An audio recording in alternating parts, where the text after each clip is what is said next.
الله وبركاته. الحمد لله وكفى وسلام على عباده الذين اصطفى. أما بعد فأعوذ بالله من الشيطان الرجيم من همزه ونفخه ونفثه. ادعوا ربكم تضرعا وخفية إنه لا يحب المعتدين. معزز حاضرین، آج ہم نماز تراویح میں ہیں. سورۃ الاعراف ختم کیے اور پھر سورۃ الانفال کی 28 آیتیں ہم نے تلاوت کی.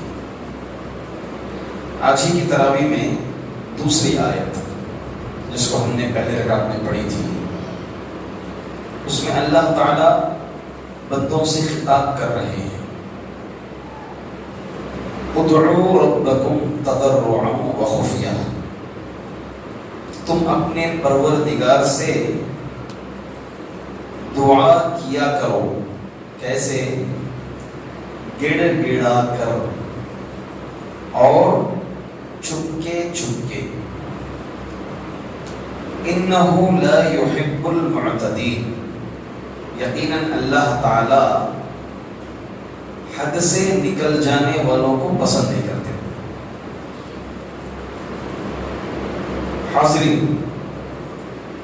اس آیت میں دعا کا طریقہ سکھایا ہے اللہ تعالیٰ. عموماً ہم دیکھتے ہیں مسجد میں لوگ کیا کرتے ہیں، دعا کرتے سمے کبھی جذبات میں آ جاتے ہیں.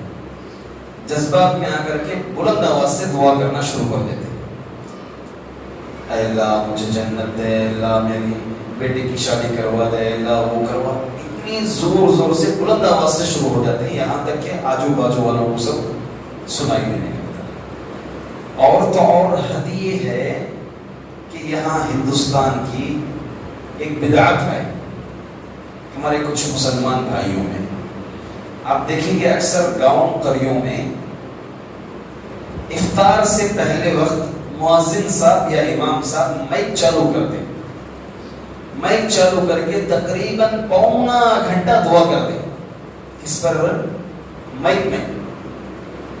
اب پورے گھروں میں عورتیں کیا کرتے ہیں، اپنا پلو پہن کر کے بیٹھ جاتے ہیں، سب آمین آمین آمین آمین. بہت گھروں پر رواج ہے. میں آپ کو قریب کی بات کر رہا ہوں، حضور آس پاس کے علاقوں کی یہاں کی بات کر رہا ہوں کہ افطار سے آدھا گھنٹہ پہلے، پونا گھنٹہ پہلے مؤذن صاحب یا امام صاحب مائک باقاعدہ طور پر چالو کر کے ابھی دعا کا وقت شروع ہو رہا ہے کہتے اعلان کرتے ہیں.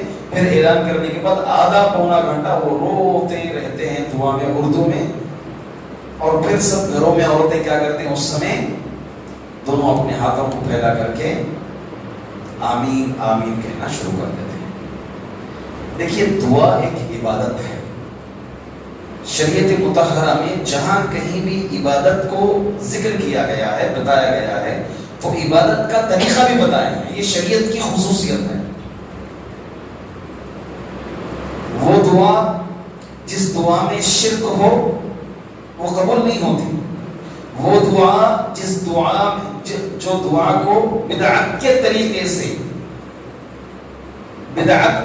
سے انجام دیا جائے تو وہ دعا بھی کیا ہے، رد ہے.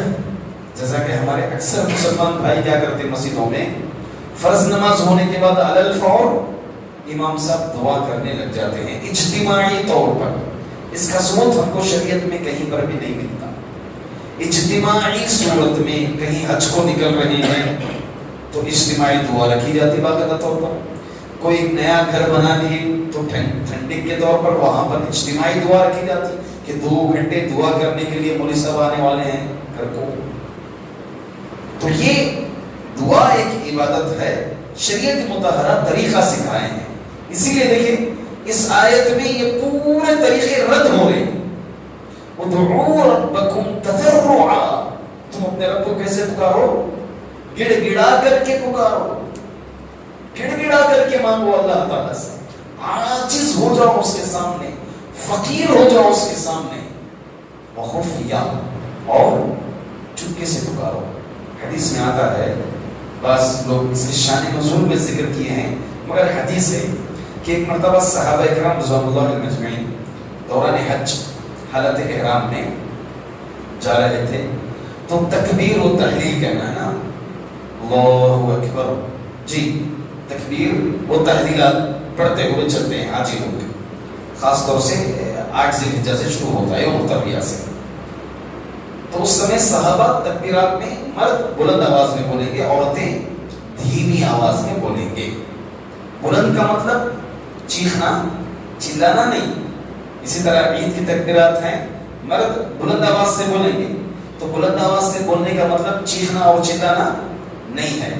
تو صحابہ اکرام بہت بلند آواز سے بولنا شروع کر دیے. تو اللہ کے رسول صلی اللہ علیہ وسلم نے فرمایا، یا ایھا الناس ارجعوا على انفسکم فإنکم لا تدعون اصم ولا غائبا ان الذین تدعونه سمیع قریب. اللہ اکبر. اے لوگوں، تھوڑا اپنے آپ میں دیکھو، تم جو پکار نا اتنا زور زور سے، صحابہ اتنا زور زور سے تم چلانا شروع کر دیے ہو، تم سوچو، اپنے آپ میں غور کرو، تم کس کو پکار رہے ہو؟ تم کسی گونگے کو نہیں پکار رہے ہو، تم کسی غائب کو نہیں پکار رہے. اللہ تعالیٰ کا علم حاضر ہے، اللہ کی سماعت دنیا کے ہر گوشے میں حاضر ہے. اللہ بذات خود حاضر نہیں ہے، نعوذ باللہ من ذالک. اللہ بذات خود حاضر نہیں ہے. اللہ کا علم، اللہ کی سماعت، اللہ سمیع ہے، تو ہر ذرے ذرے کو سن رہا ہے، ہر چھوٹی آواز کو، دل کے بھید کو اللہ رب العزت سن رہے ہیں. پھر اللہ کے رسول صلی اللہ علیہ وسلم نے فرمایا، ولا غائبا ان الذین تدعونهم سمیع قریب. تم جسے پکار رہے ہو وہ سننے والا اور بہت قریب ہے نا. اللہ رب العزت جو ہے تمہارے شہرک سے بھی قریب ہے، تمہارے شہرک سے بھی قریب ہے. تمہارے دل میں جو بات کھٹکتی ہے اور جو تمہاری نظریں چراتے ہیں، یہ بھی اللہ رب العزت سب جانتے ہیں. تو دعا کا طریقہ یہ ہے، تضرعا و خفیہ، گڑ گڑا کر کے اور خفیہ چپکے سے، آہستہ الفاظ میں، دل سے بھی آپ جو فریاد کریں گے قبول ہو جاتی ہے. اور آپ کو یہ معلوم ہونا چاہیے، ایک بندے کے دل میں دعا کرنے کا جو جذبہ آتا ہے، کیسے آتا ہے؟ کیسے آتا ہے؟ اللہ رب العزت ہدایت دیتے ہیں، اللہ دل میں یہ بات ڈالتے ہیں کہ دعا کرو. اللہ اکبر. یہ اللہ کی ہدایت ہے. امام احمد بن حنبل رحمۃ اللہ علیہ کے پاس ایک آدمی آئے، آ کر کے کہا کہ میری ماں بیمار ہے، میری امی بیمار ہے، دعا کرو ان کے لیے. کہے کہ جو دعا ہوگی اللہ قبول کر لے گا. کیا کہے؟ اللہ قبول کر لے گا، جب آپ کی ماں ٹھیک ہو جائے. گئے 2 دن میں بس ٹھیک ہو گئی، واپس آئے. کہا کہ دعا ہی نہیں کیے، میری والدہ شفایاب ہو گئی. کہا اللہ رب العزت جو دل میں تمہارے دعا کا ارادہ ہوا نا، اللہ تعالیٰ اسی کو قبول کرے گا. اللہ تعالیٰ جو ہے اس ارادے کو بھی اللہ تعالیٰ نے قبول فرما لیا. تو اس لیے دعا میں تضرع اور خفیہ، گڑ گڑا کر کے اور آہستہ، مطلب دل سے آپ دعا کریں، دل سے مانگیں، دل کی بات کو. اللہ واللہ یعلم ما فی الصدور، اللہ تعالیٰ دل میں کیا ہے تمہارے سب جانتے ہیں. آگے اللہ تعالیٰ کیا فرمائے؟ انہ لا یحب المعتدین.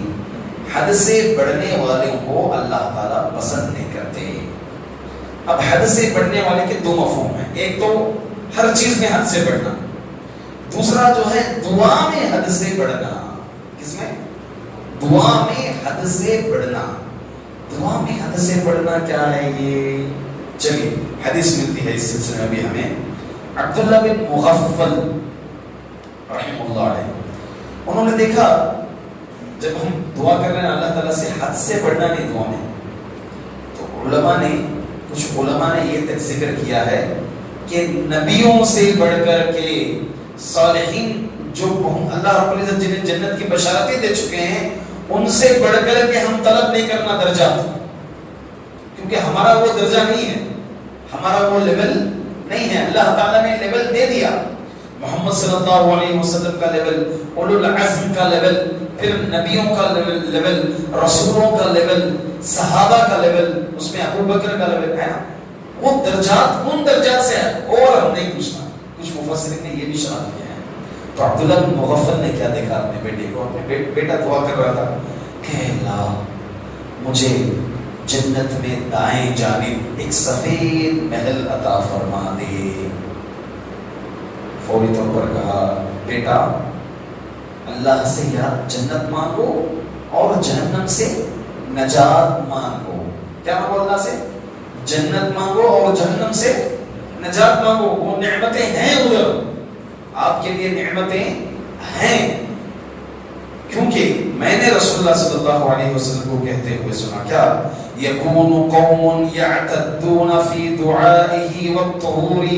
کچھ لوگ ایسے آئیں گے جو اپنی دعاؤں میں اور اپنی طہارت میں حد سے تجاوز کریں گے. تو دعا میں کیا چیز نہیں کرنا ہے؟ حد سے تجاوز نہیں کرنا. اسی طرح حد سے تجاوز میں ایک چیز یہ بھی آ جاتی ہے کہ دعا کرتے سمے کبر نام کی چیز نکل جانا. کیا نکل جانا؟ تکبر، غرور. کس کے سامنے بیٹھے ہیں؟ اللہ کے سامنے. وہ فخر کے لائق وہ ہے، کبریائی کے لائق وہ ہے. اب یہ انداز سے بیٹھے ہیں کیسے؟ کہاں سے عاجزی لائیں گے؟ یہ انداز سے بیٹھے ہیں کہ سب کچھ ہے، بس یہ گویا ایک احسان کر رہے ہیں اللہ پر. نعوذ باللہ. انداز یہ اپنایا جاتا ہے تو لوگ یہ انداز اپناتے ہیں. یہ کبر ہے، گھمنڈ ہے. یہ دعا میں کبر اور گھمنڈ نہیں ہونا. یہ بالکل تضرع کے خلاف ہے. جو اللہ تعالیٰ نے بولا ادعوا ربکم تضرعا، گڑ گڑا کر کے مانگو، اس کے خلاف. اور ایک چیز یہ بھی یاد رکھیں دعا میں احساس ہو. ہم کو دعا کرتے وقت احساس. کیا احساس؟ کس کے سامنے بیٹھے ہیں ہم؟ بات کس سے مانگ رہے ہم؟ اللہ اکبر. کس سے مانگ رہے ہم؟ کچھ لوگ کیا کرتے ہیں، عادت سے ہو جاتی ہے. نماز پر تو بیٹھ گئے، وہاں بھی دیکھ رہے ہیں، ادھر بھی دیکھ رہے ہیں، ادھر بھی دیکھ رہے ہیں، دعا کے لیے بھی بیٹھے ہیں. نعوذ باللہ. ایک بڑے آدمی کے پاس ہم کچھ اپوائنٹمنٹ لیں یا ڈاکٹر کے پاس ہمارا اپوائنٹمنٹ مل جائے تو پوری بیماری کیا ہے بولنا پہلے ہی مائنڈ بنا کے رکھتے ہیں نا. مائنڈ بنا کے رکھتے ہیں ڈاکٹر کے پاس. یہ ہوا 2 دن پہلے ایسا تھا، پھر جو ہے اور ایسا معاملہ ہو گیا. کتنا جلدی اور سوچ سمجھ کے اپنے فون کو سوئچ آف کر کے ہر اعتبار سے کس کے سامنے کھڑے ہیں، کس کے سامنے بات کر رہے ہیں. نعوذ باللہ. یہ سب دنیا کے لوگ ہو گئے، رب العالمین کے سامنے بیٹھے ہم. یہ احساس ہو ہمیں دعا میں، یہ شعور ہو. اور خاص طور سے دعا جو عموماً قبول نہیں ہوتی ہے اس کی ایک وجہ یہ ہے طریقہ دعا کا طریقہ. کیا طریقہ دعا کا؟ جب مانگ رہے تو سب سے پہلے اللہ کی تعریف، پھر نبی کریم صلی اللہ علیہ وسلم پر درود، پھر ہمیں جو چاہیے وہ مانگے. یہ دعا کا طریقہ ہے. لوگ کیا کرتے ہیں، ڈائریکٹ شروع کیے دعا، اللہ مجھے یہ دے، اللہ مجھے وہ دے، یہ چاہیے وہ چاہیے، یہ پریشانیاں ہیں دور فرما دے، وہ پریشانیاں. نہیں، طریقہ اللہ کے رسول صلی اللہ علیہ وسلم سکھائے ہیں. پہلے اللہ کی حمد، اللہ کی تعریف کریں، پھر نبی کریم صلی اللہ علیہ وسلم پر درود بھیجیں، پھر جو ہے جو ہمیں چاہیے، جو ہماری مراد ہے وہ مراد اللہ تعالیٰ کے سامنے رکھیں. اللہ تعالیٰ سے دعا ہے کہ اللہ تعالیٰ ہمیں سنت نبوی کے تحت دعا کرنے کی توفیق عطا فرمائے.